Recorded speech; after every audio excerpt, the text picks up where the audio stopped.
Okay, welcome back to racial and ethnic minorities.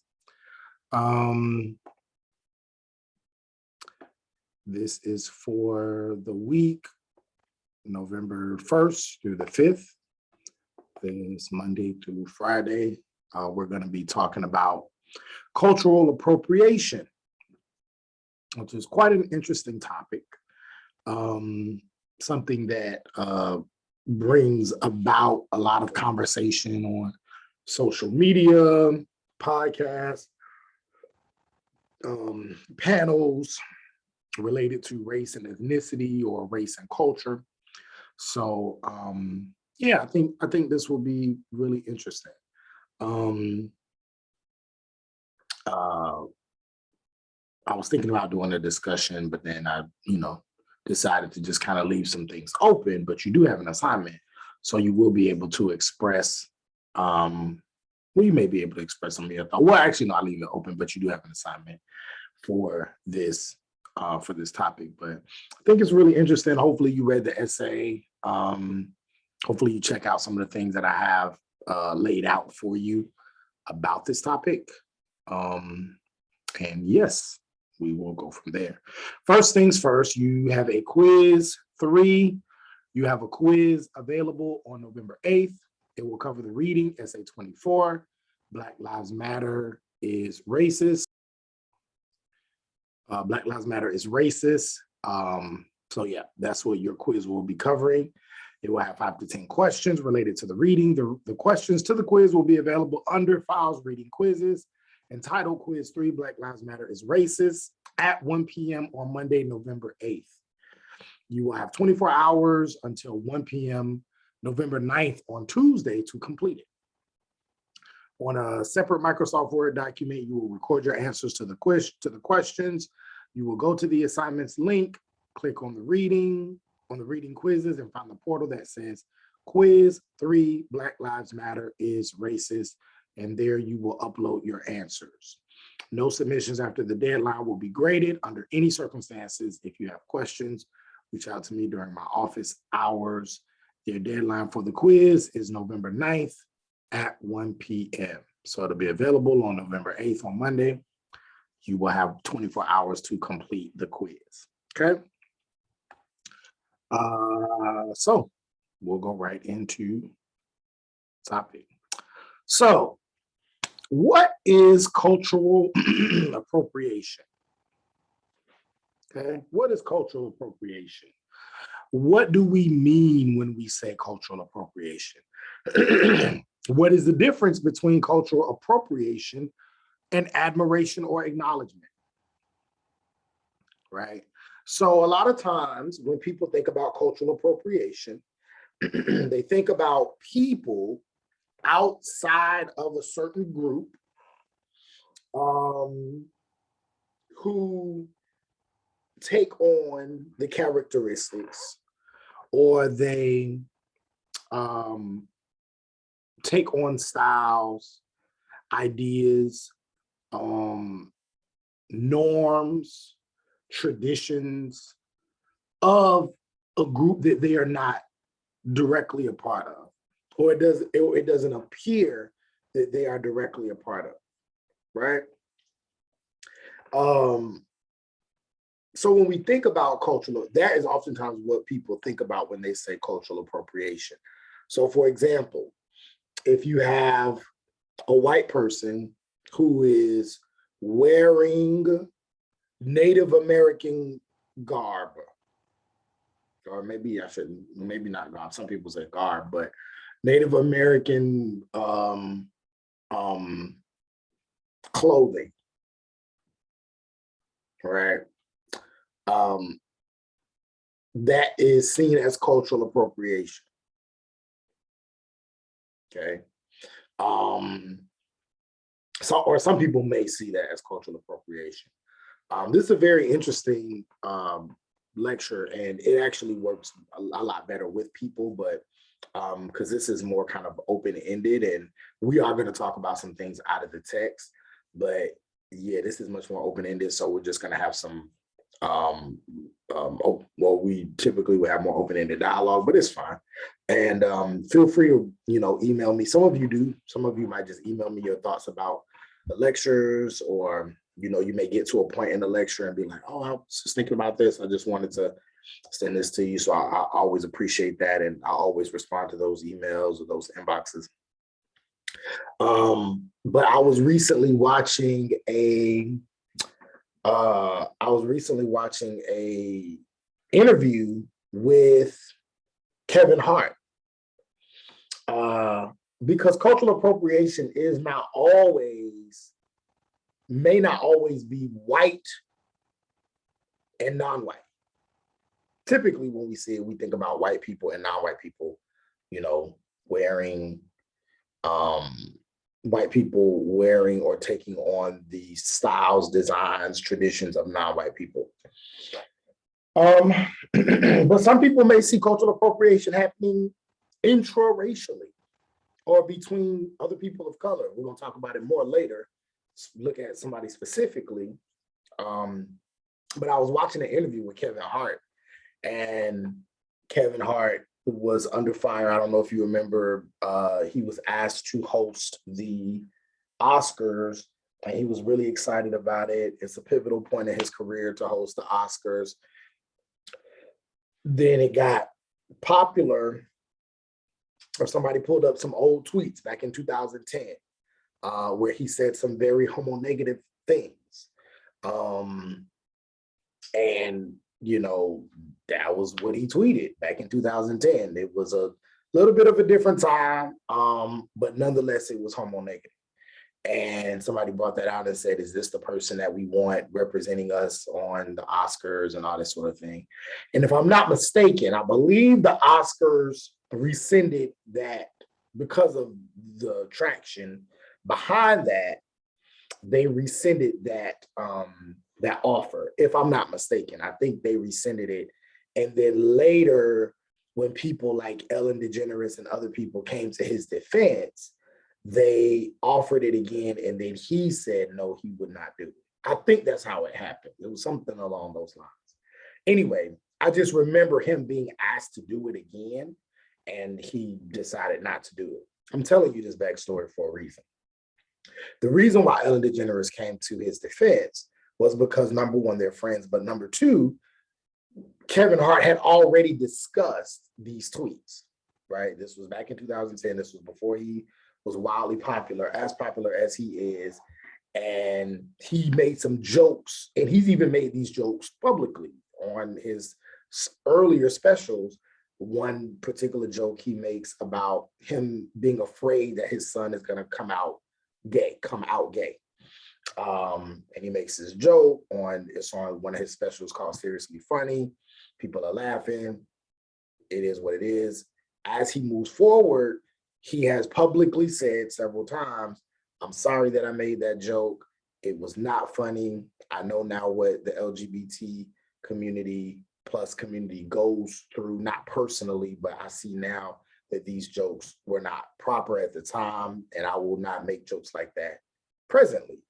The tweet that I tweeted, it was, me being funny, but I see now that that was not right, and I would not do anything like that moving forward.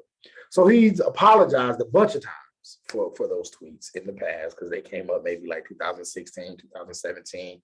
He's apologized. He said he's sorry. He hasn't done it since. He hasn't made those kind of remarks, even in jokes. He doesn't make jokes like that anymore. But still, somebody knew, maybe somebody who's young and didn't know about the apologies before, researched and found these tweets. And he made mention, he said, if the person could go all the way back to 2010 and see the tweets, then how come they couldn't go back to 2013 or 2015 or 2017 when I apologized for the tweets? And why can they not go back to all of the jokes that I've told after, where I've never made jokes like that again? So he would not apologize. He said, I'm not apologizing again. I've already done it. I've already said I'm sorry. I've already made amends. I'm not doing it again. So he was under fire for that. People kept saying, please host the Oscars. He said no. Then it came up that Kevin Hart was going to, he was canceled. They were talking about cancel culture. And he was canceled because his son or daughter, well, his kid, youngest kid, like 1 year old, his wife was throwing his child a 1-year-old birthday party and decided to make the theme cowboys and Indians. So people came as cowboys, people came as Indians, and that was the theme for the 1-year-old birthday party. He said, I didn't plan it. I had just come from out of town. I was asleep. I woke up. There was a bunch of people at my house. There's a party. I knew the party was going on. I had no idea about the theme. I came downstairs, took some pictures, said hey to people. I went back upstairs. I went to sleep. Then the internet blew up. Cultural appropriation. Kevin Hart dismisses the Native American population by having a cowboy and Indian party. Like, I had no idea the party was happening. All I know is my wife said, this is the amount of money for the party. I wrote the check. It's as simple as that. So he had to apologize for that. Some people may say that that was appropriation. Some people may say that that was offensive because he had a 1-year-old party that with the theme of cowboys and Indians, right? That depends on the person, right? Who thinks one way or another. I don't really have a necessary opinion on that. I'm not Native American, so I don't know. As a person who's not Native American, it doesn't seem like that's a big deal. However, if I was Native American, maybe it would be a big deal. So I can't tell people who they should be upset with. But what I do think is that we see that there are levels of cultural appropriation, right? We see that there are levels. We see that there are examples, right?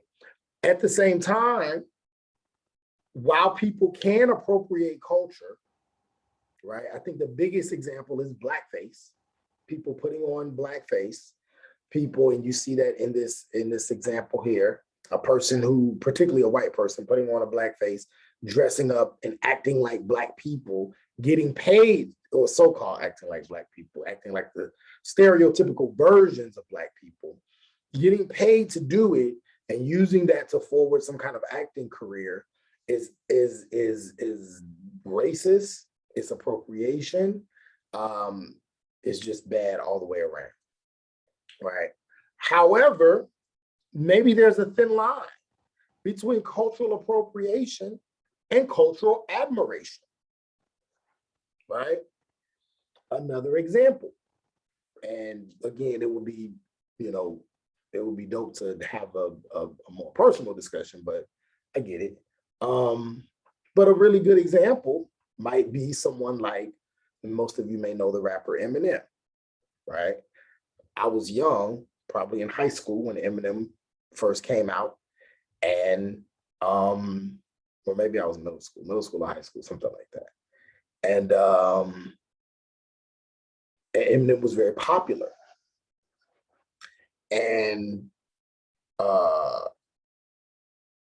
most people didn't really have a problem with him. He was a white person who did rap. He wasn't the first white rapper. You've had the Beastie Boys, you've had Vanilla Ice, you've had all these. Vanilla Ice may not be that great of an example, but he was a white rapper, sort of. But definitely the Beastie Boys and other white people who had participated in rap music. I think Be Real from LA was a white rapper. And other people, so he wasn't the first one, but he was definitely the most popular outside of the Beastie Boys, right? And some people felt that he was culturally appropriating hip hop, being a rapper, and becoming this super duper mega successful rapper, selling more records than a lot of the Black rappers. And while some people felt there was appropriation, most people, white, Black, whatever, felt, well, no, he's not really appropriating because he comes from a poor working class community. He was inspired by hip hop music that he grew up on and rap music he grew up on. He was also inspired by Aerosmith and 9 Inch Nails and the rock and roll music that he grew up on. And he used that to express himself because he came from a lot of the same type of communities and environments that the rappers that he listened to came from, he felt connected. He felt the connection, and that was his way of expressing himself. So some people may say it was a cultural appropriation, Eminem being this white rapper. Some people felt because he was very good at it, he wasn't faking, he wasn't pretending, he was good at what he did. He had studied the art form, he knew how to write, he knew how to rap, he knew how to make music. That really he was more so acknowledging and showing love and an appreciation for hip hop culture and Black music, etc. So some people may say, well, what's the difference? What's the difference between acting like you're one thing and making money off of this culture, cultural appropriation, and acknowledgement? Can you do both? Or is it a very thin line between appropriating some type of culture and then acknowledging a culture? What's the difference between the two? And so I think that's a really good example. Some of these examples we see here, you see this white woman here, a woman who, and I think I've Googled cultural appropriation, and just these are some of the things that came up. You see a white woman with glasses, and then she's wearing a Native American headdress, right? It's highly likely that she is not Native American, but she's wearing it for whatever reason. I'm not sure why. Some people may look at this as appropriation. Some people look at this as a sign of disrespect. There's a Native American activist that I follow, and she was on the Breakfast Club, and she comes on there every Columbus Day and talks about Indigenous Peoples Day, as that day is slowly but surely being changed from Columbus Day to Indigenous People Day. And she talks about how wearing certain Native American material is offensive, not because of the wearing of the material, but you have to be of a certain status within that community, within that society, to wear certain things. So for example, this headdress may not be something that a common person can wear. Maybe you have to be a chief. Maybe you have to go through certain things. Maybe you have to have a certain level of education. Maybe you have to fight a certain amount of wars. Maybe you have to care for a certain amount of people. You have to go through a certain, through things in order to take on this headdress. It's just like if you were to become a part of a fraternity or a sorority. There are certain things that you have to do to be a part of that organization to wear those letters. And if you did not go through those certain things, then you cannot wear those letters. You cannot be a part of that organization. You cannot say certain things, use certain signs, because you are not a part, you did not go through certain things to get there. That's how some people feel about something like this Native American headdress, and can be seen as cultural appropriation. Here you have Katy, I think it's Katy Perry, who is wearing geisha clothing, wearing clothing from Asian culture. Some people may say that's appropriation. I think she did this for a video, if I'm not mistaken, and got a lot of backlash for it. Pretty sure she made a lot of money off of that video. So she's using this culture and making money off of it because it's interesting. Some people may say maybe she's just acknowledging the culture. Maybe she's just showing how much she likes it and how beautiful it is. Well, we'll talk about that in a second. And of course, you have this blackface, these people who look like they're more than likely white, but they put on this very, very dark makeup, the red lipsticks with African dashikis and a fake Afro wig. Absolutely disturbing, right? It's disturbing to me as a Black person, but maybe someone who is not Black but is of another minority group may say, it doesn't seem that bad.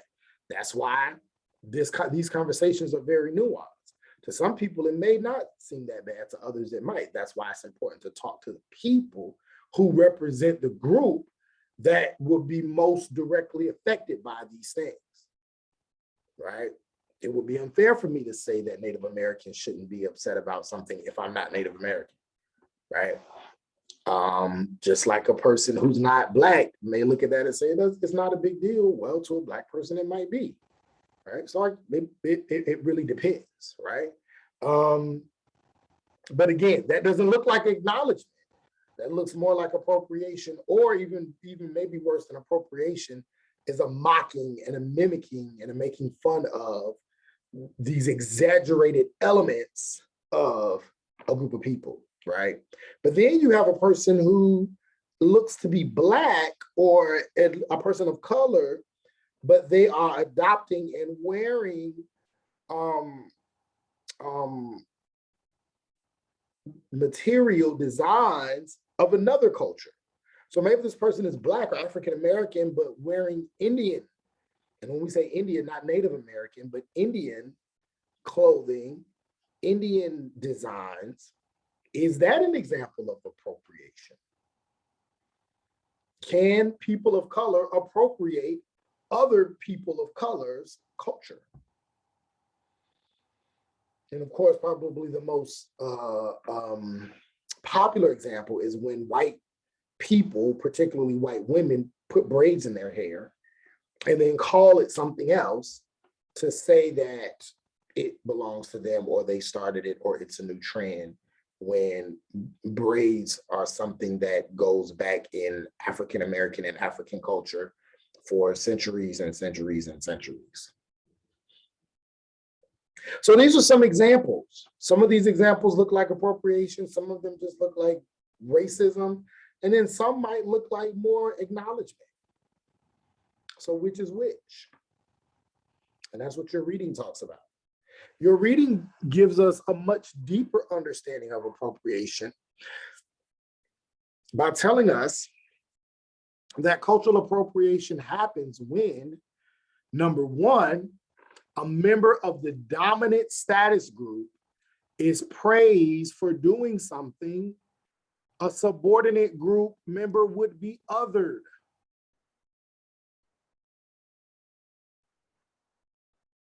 So the first example we see would be the example of the white woman with the braids. For a long time, people, but specifically Black people and even Latinx people, have been othered, marginalized, fired. They've lost jobs, they've lost opportunities because of their hairstyles.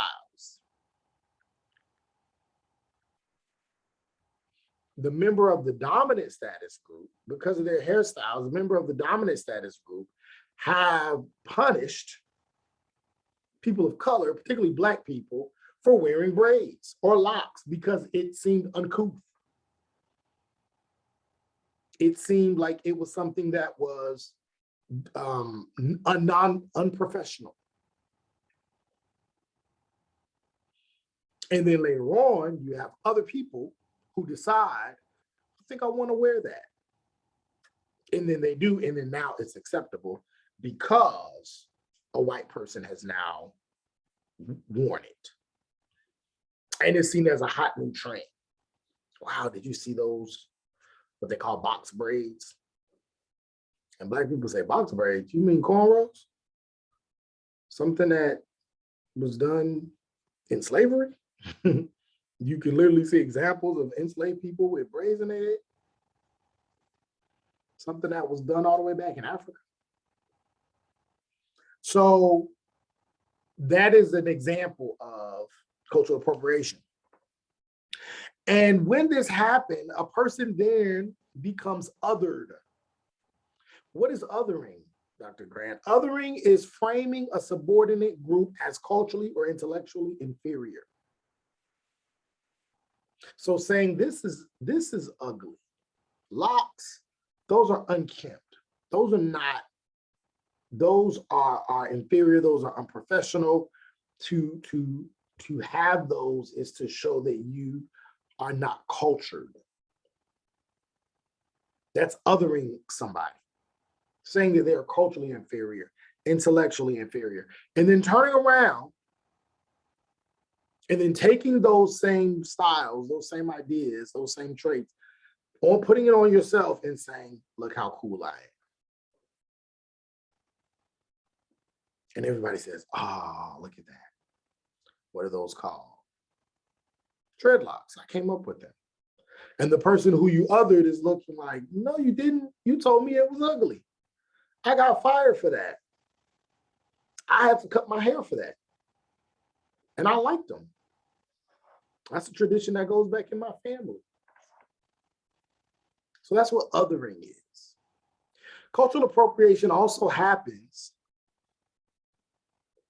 when members of the dominant group are given credit for something they did not create.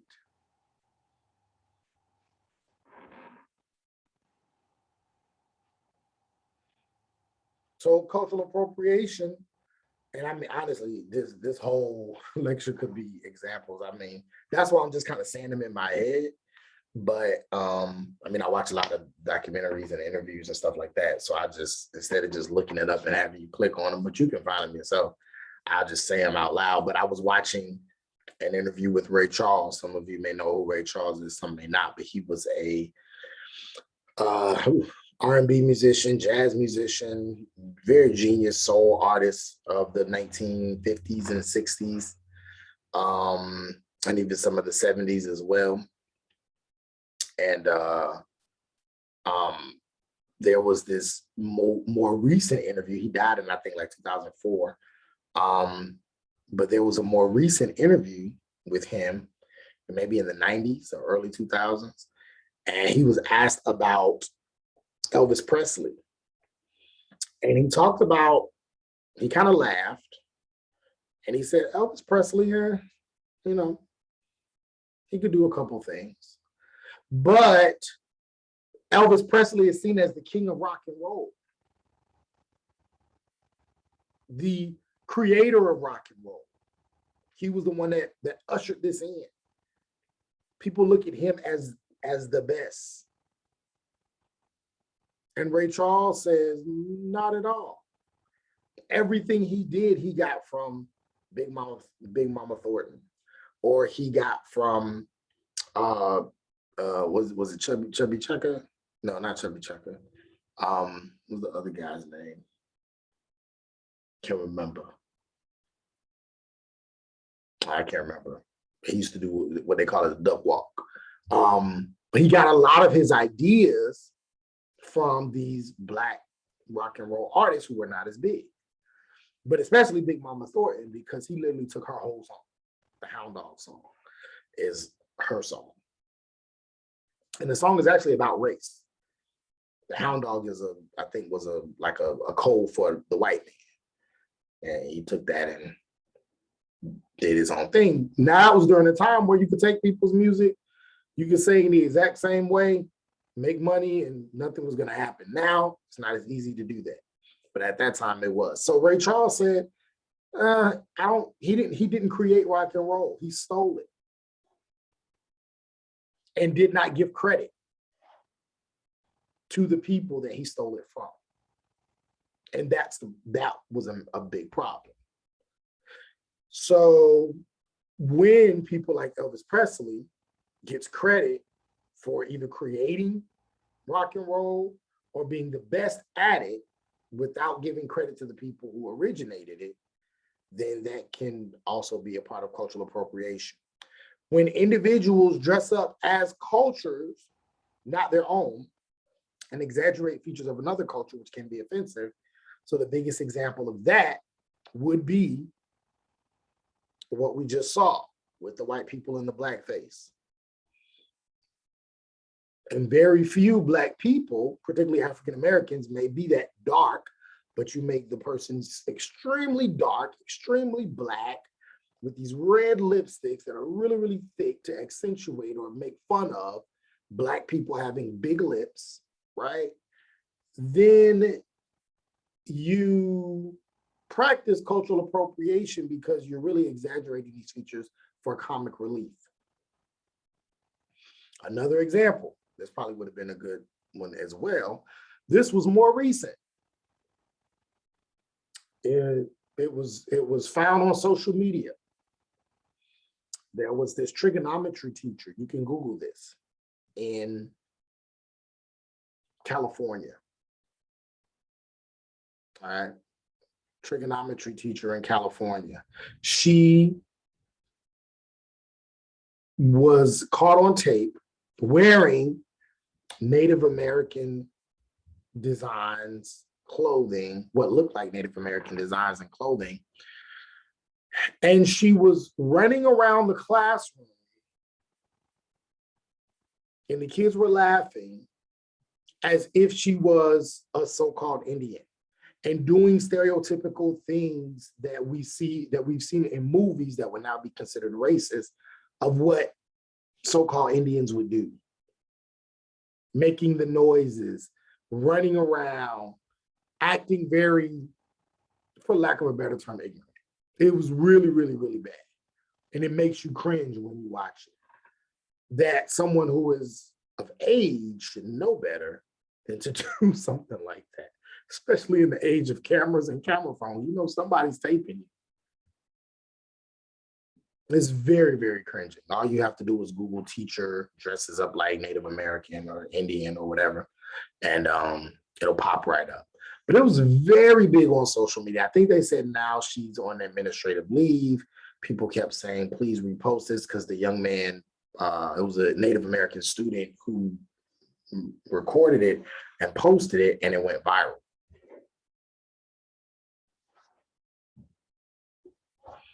So, and a lot of the things that she did were these exaggerated forms, making certain noises like the so-called Indians on the movies, running around doing these weird dances. And I imagine the Native American student is looking like, none of my friends do that. None of my family do that or dress this way. Why? So that's an example of appropriation. And then lastly, culture of an oppressed group is taken on by the dominant group. So the significance of the culture is often left out of the adaptation process. So feathers on the Native American headdress. So when you take on the culture of the group, and then you don't talk about how significant that culture is, you put on the Native American headdress without recognizing everybody doesn't wear this. This might only be for the chief, or only be for the chief's father, or only be for the chief's mother. There are certain things that you have to go through in order to get to this point, like we said with fraternities and sororities.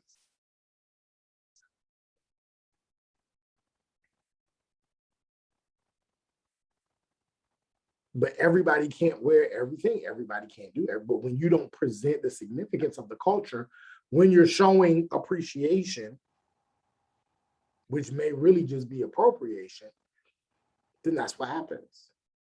It's called cultural appropriation. So the larger effect is that the culture of the dominant culture remains intact, elevated, and appears superior. So that is what happens when cultural appropriation occurs. The dominant group is looked at as being cool, edgy, funny, exciting, on the cusp of fashion. So they're looked at as being even better. This music, going back to Elvis Presley, this rock and roll that Black people were doing at the time, some people may have looked at that and said, who's listening? There's nobody listening to that. This is horrible music. But then comes a white person, takes it, does it. Now this culture is associated with them, and now their culture remains intact and is even seen as superior. Wow, look how cool this music is. These are some of the effects of cultural appropriation. When we say the dominant culture, what we're talking about is the culture of the group with the most social, political, and economic power in any category. So the dominant culture in race is what? White. The dominant culture in gender is what? Cis hetero people or cis people. The dominant culture in sexuality is what? Heterosexuals. The dominant culture, these are the dominant cultures in each of these. The dominant culture in class is what? The upper class, the wealthy.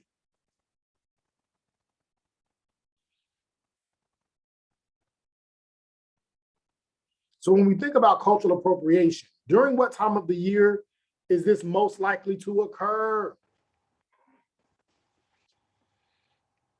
What time of the year is this most likely to occur? We're coming up on it right now. Or, well, we just passed it. I'm recording it now, but we're actually, by the time you watch it, we'll just pass it. We will have just passed it.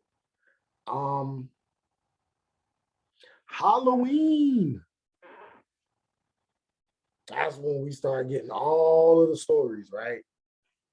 This person dressed up like blah, blah, blah.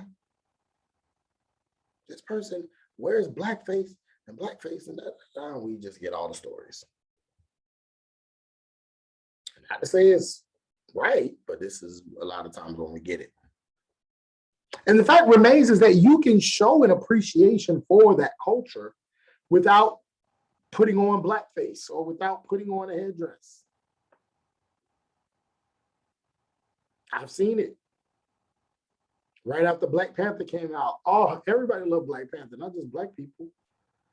Everybody loved it. White kids, Native American kids, Asian kids, Latinx kids, Black kids. Everybody wanted to be Black Panther, the biggest movie at the time. So guess what happened in that Halloween? Had all these Black Panther costumes, and all kids from all racial groups are wearing the costume of the Black Panther. And guess what? It's okay. Because just like all races of kids can be Black Panther, all races of kids can be Superman. And Superman has always been displayed as a white man. So it's okay. You can acknowledge and you can like it without having to put on blackface, put on red lipstick and a big afro and say, slap me some thighs. Trying to use ghetto slang or whatever. That is when it becomes disrespectful.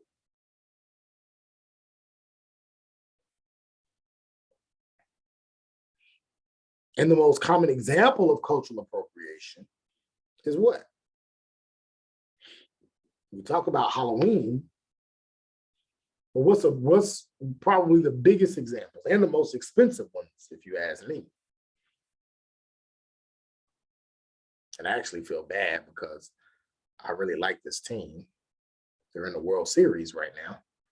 I don't have their picture up, but sports.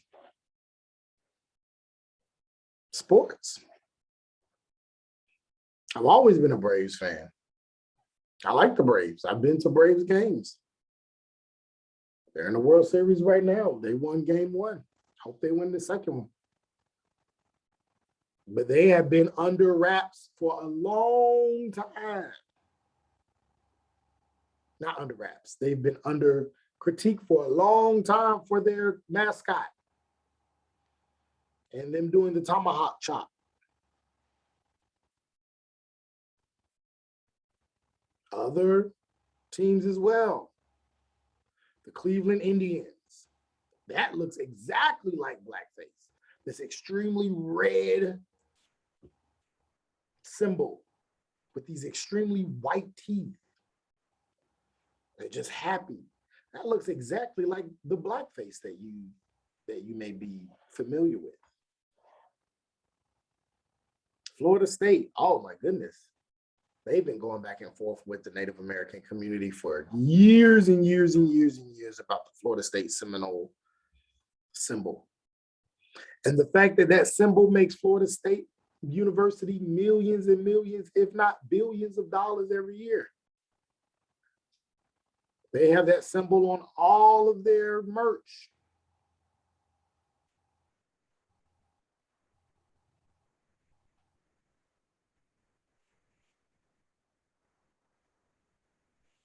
And people have been upset for a long time. Now, I want to say they have recently created, like set aside a certain amount of money for Native American students to go there on scholarship. But that money doesn't compare to the money they make. Probably, maybe could be $100,000, $200,000, maybe $500,000, while they make hundreds of millions off of that likeness.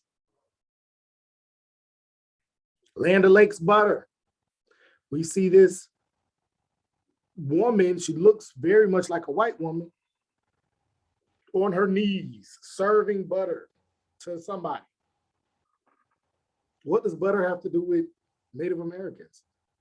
Were they the first to create butter? Why? LaCrosse and this LaCrosse brand has a Native American on it. Native Americans are probably some of the biggest victims of cultural appropriation. I mean, we literally use Native American symbols all the time on everything. And they're among the poorest racial groups in this country, if not the poorest. How come they get away with it? Because let's be honest, nowadays, going back to the other slide with the black people in the blackface, that could not be on a product and it stayed there for long. Because what's going to happen? Black people going to be like, you crazy? No, boycott, hashtag, whatever, something. NAACP, everybody out here talking about whoop, whoop, and then they're going to put it off the shelf. What if that was a Latinx stereotype? Absolutely not. The Latinx community will come together, hashtag something, and then other groups will come on, and then the liberal white people will come on, and then boom, it's off the shelves. Asian Americans, same thing. So generally speaking, that would not happen probably with other groups. Why does it happen with Native Americans though? These symbols have been around for decades, and they don't look like they're going nowhere. Why?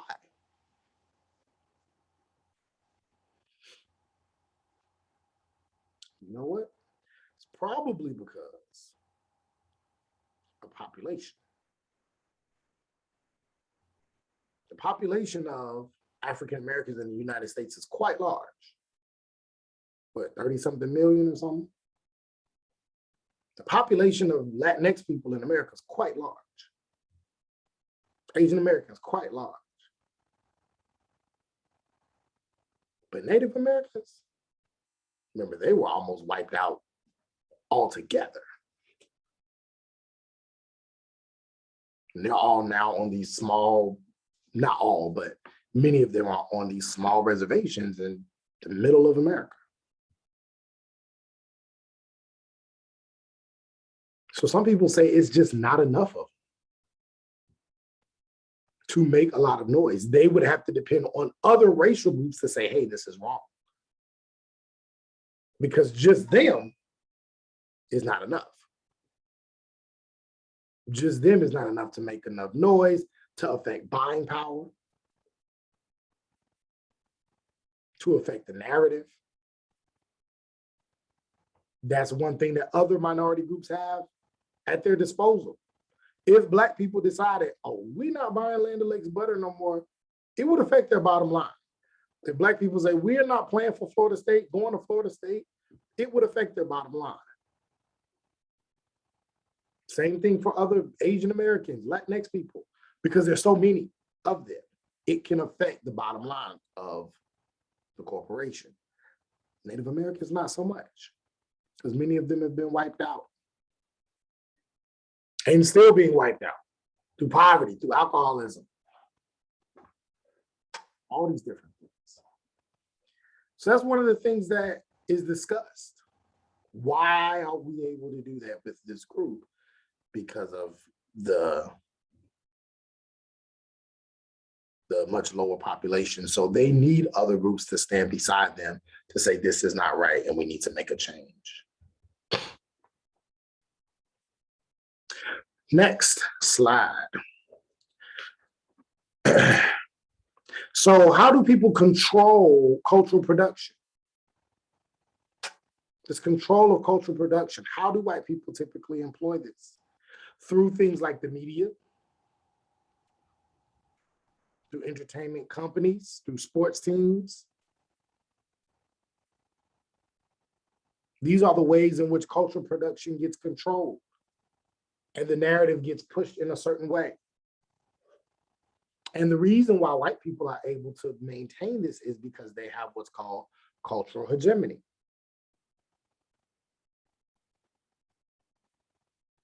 In that whatever culture is dominant among white people, or their view of that culture, is oftentimes what is the standard. Which leads us to Patricia Hill Collins' work. And we talked about Patricia Hill Collins when we talked about Black feminism, Black feminist thought, intersectionality.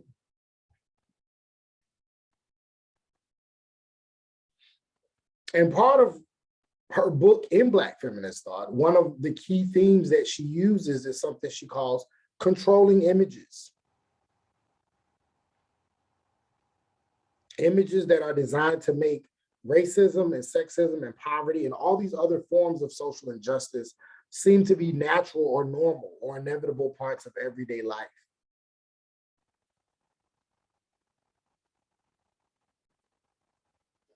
Essentially, controlling images, another term for controlling images would be stereotypes.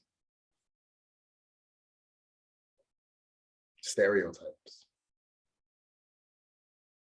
Making excuses for certain groups by saying, well, if we put out images of Black women having babies, being hypersexual,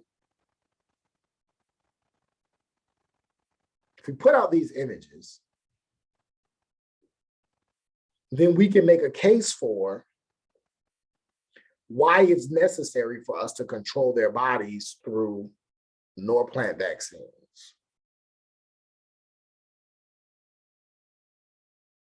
Through, some people may say, through Planned Parenthood, that are strategically placed in Black communities. Whether you are pro-life or pro-choice, that does not matter in that conversation. That comes from a book called Killing the Black Body by, why do I always forget who wrote Killing the Black Body? Not Harriet Washington. She wrote Medical Apartheid. Let's forget her name, but you can Google it. That comes from her text. And she doesn't tell you whether she's pro-life or pro-choice, but we do know that many times, at least in the early days of it, abortions, Planned Parenthood was geared towards people of a certain racial group, Black people specifically.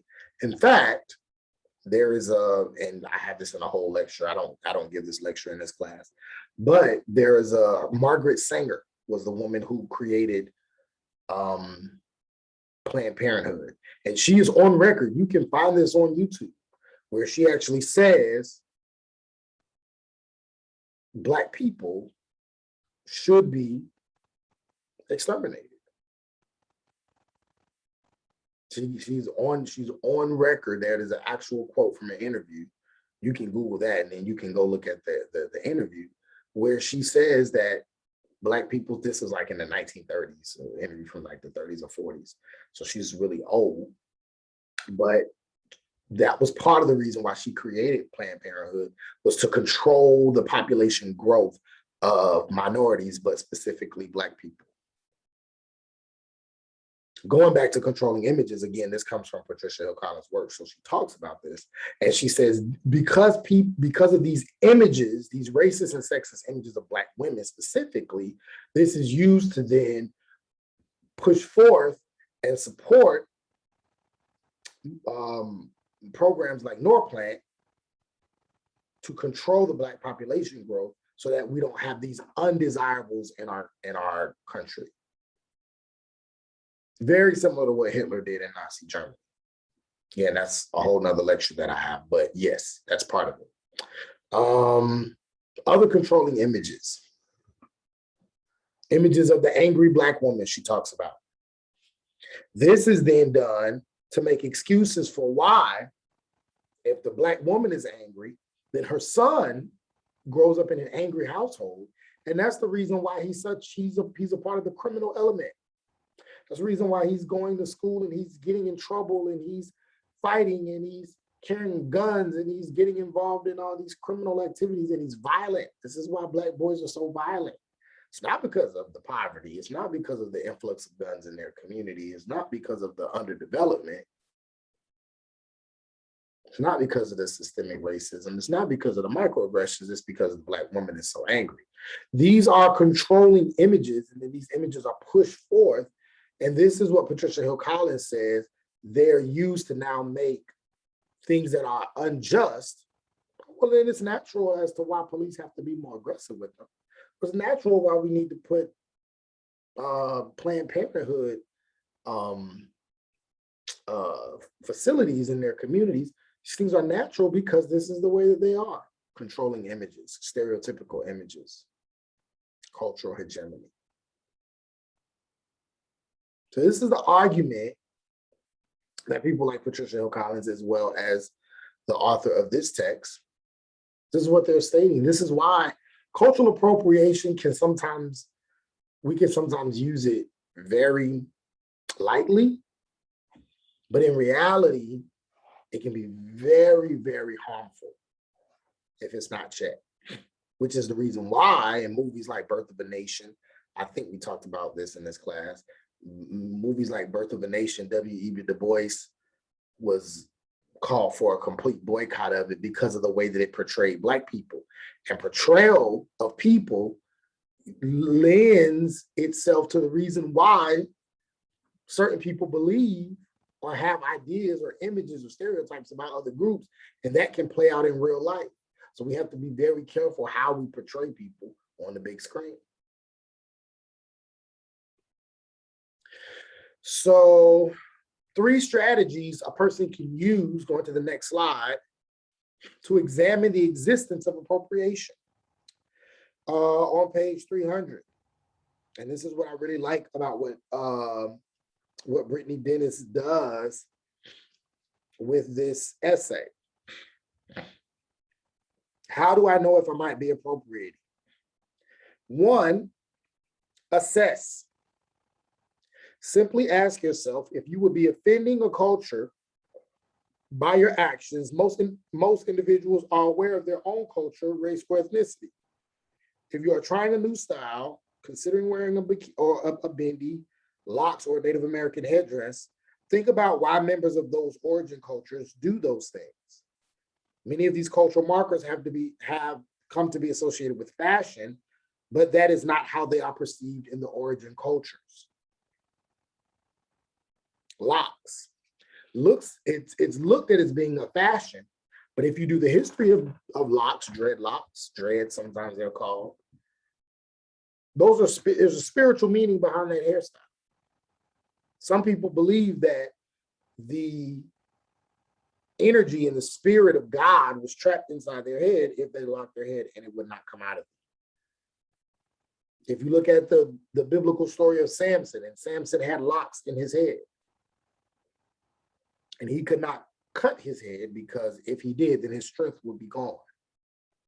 So it was more than just a style. It was actually a symbol of his relation, or his parents and his relationship with God. And if you know the biblical story of Samson, when his hair was cut off, he lost his strength. Technically, it was a symbol because God gave him the strength and took the strength away, but that's what it means. Right? So think about what this means to the origin culture before you do it. Consider your social location. Becoming more aware of your own privilege will help you be more socially responsible. We are individuals with the right to express ourselves, but we are also morally and ethically aware that there are things that should not be said or done. This is because all actions occur in context, and we should require ourselves to be aware of how such actions have historically contributed to the disadvantaged circumstances of subordinate groups.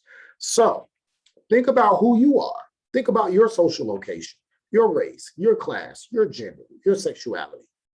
Think about that. And yes, we all have our rights. We all have the right to do what we want to do. But just because we have the right to doesn't necessarily mean it's right to. Ooh, write that down. That was good. Just because you have the right to do something doesn't mean it's right to do something. You have the right to wear whatever you want to wear, but is it right? And it is our responsibility as human beings to think about others. How would somebody else receive this? And if we know that it, or if we even think that it could be offensive, why not just do something else? It's not gonna take you off the face of the earth. It's not gonna affect your social class in any way, your finances, your family in any way. Just say, you know what? I think this might be offensive. Let's just do something different. It's not that serious. And it's not that serious to you, but it could be that serious to someone else. So why not just respect the other, the people within that origin culture? So when I say it's not that serious, I'm saying it's not that serious to the person. Think about it and say, it's not that serious to me. I can just wear something else, or I can just have another hairstyle, or I can just portray something else. And show respect to that origin culture. And then lastly, recognize and acknowledge. If the culture is not yours, it is not your place to make a claim that you are appreciating the culture, or that members of the culture should be proud their culture is being displayed. Benia Silver, 2010, discusses such flawed arguments in his book, Racism Without Racists, where he showcases how white people use coded language or actions that ultimately contribute to the boundary maintenance of dominant status groups. So if you are not a part of that culture, it is not up to you to say, well, they should be proud that I'm wearing this headdress. They should be proud that I'm wearing this sombrero. I'm just showing that I think it's funny, that I think it's cool. They should be proud that I'm wearing blackface or that afro or whatever. That's not your place. That's not your place. The place is for the people involved in that group. And they can then say what they think is okay and what is not. Obviously, they're not a monolith as well. Some people in that group may think it's okay. Some people may not. But at the end of the day, to be on the safe side, possibly just stay away from that.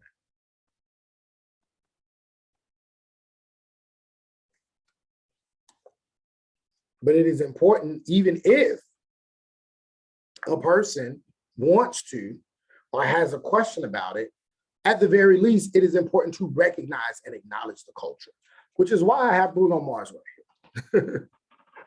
Bruno Mars.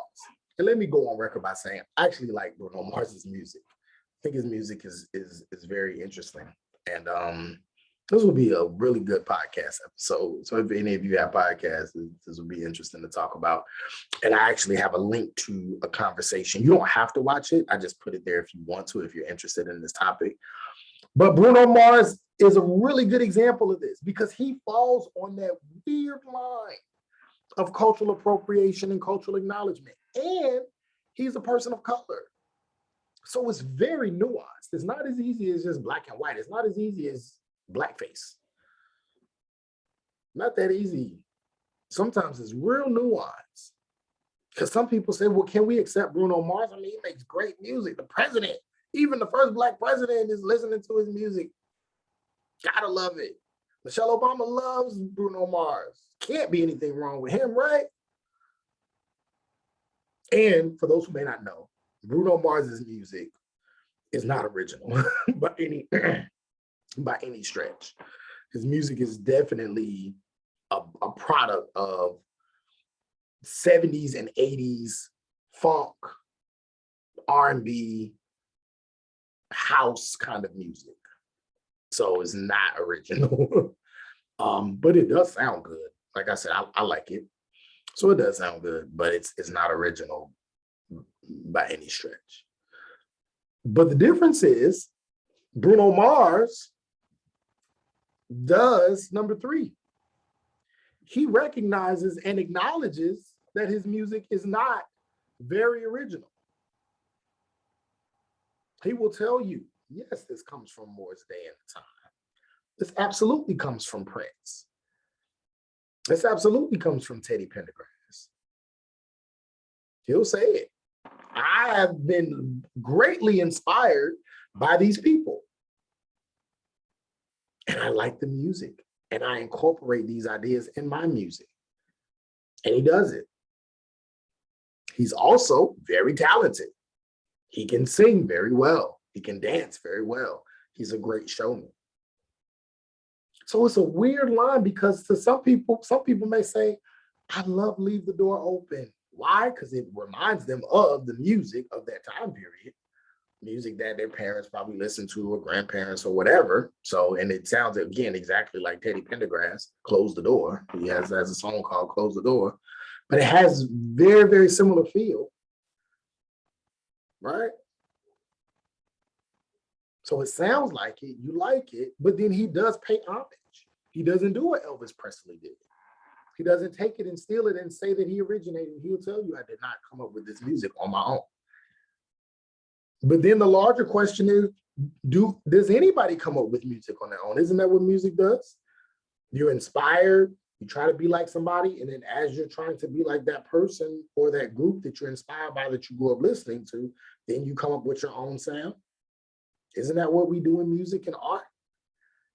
Isn't that what rappers and singers and all these people do? Taylor Swift, Adele, all these people, rappers.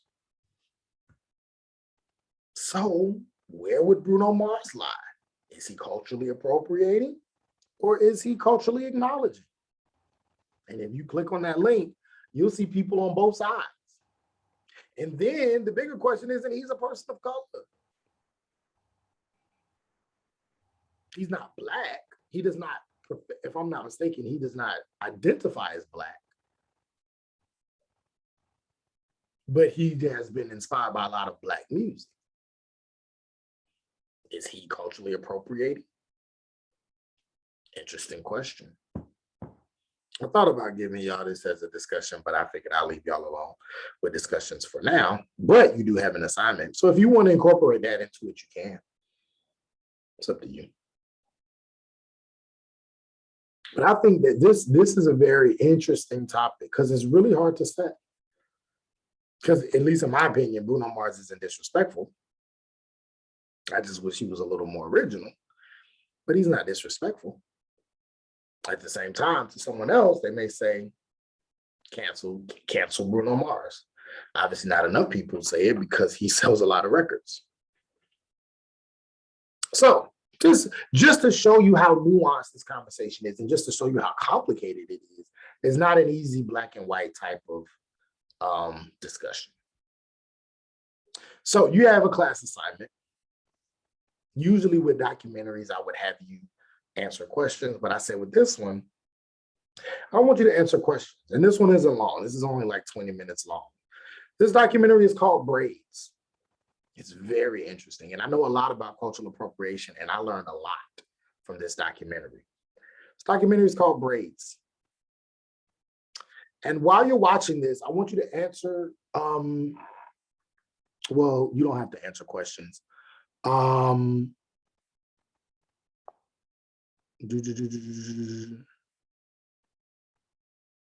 Yeah, sorry. So for this assignment, you're required to watch the documentary called Braids. As you watch the documentary, I want you to write 10 interesting facts that you learned from this piece of work. It's only 20 minutes, but I think you're gonna really like it. And I want you to record your facts on a separate Microsoft Word document and upload your submission to the assignment tab that says Braids. I'm also trying to give you all assignments because I know some of you all have zeros. And so many of you say, oh, can I have extra credit? Not sure yet if I'm going to give extra credit or let you turn in those assignments. But the more assignments I give, then the less impact that zero has. So I'm trying to help y'all out in that way. So you're going to upload this submission to the assignments tab that says Braids assignment. The deadline to complete this task is November 5th, 12:50. If you are still confused, please see the lecture video for this PowerPoint where I explain it in more detail. And then if you have a question, you can reach out to me. You can always reach out to me for questions. But make sure you watch this and you read the PowerPoint first. Some people don't do that. You all haven't done that as much recently, but early on, people would ask me questions that I've already answered. So that's why I say, look at the PowerPoint, read, watch the video. I take time to do this. Take a lot of time to do this. So, and then if I didn't answer the question, then you can always reach out to me. So yeah, I hope you enjoyed this lecture. I use a lot of popular culture and stuff like that. I would have again made a whole bunch of links, but just figured that might be a lot. So just figured I would talk about it. Hopefully you found this interesting. If you have any questions about it, reach out to me. Don't forget that you have a quiz coming up. Go back to the earlier slide if you have a question about that. And yeah, feel free to inbox me, email me if you have any questions, or see me during my office hours. Have a great week. Have a great weekend and be safe.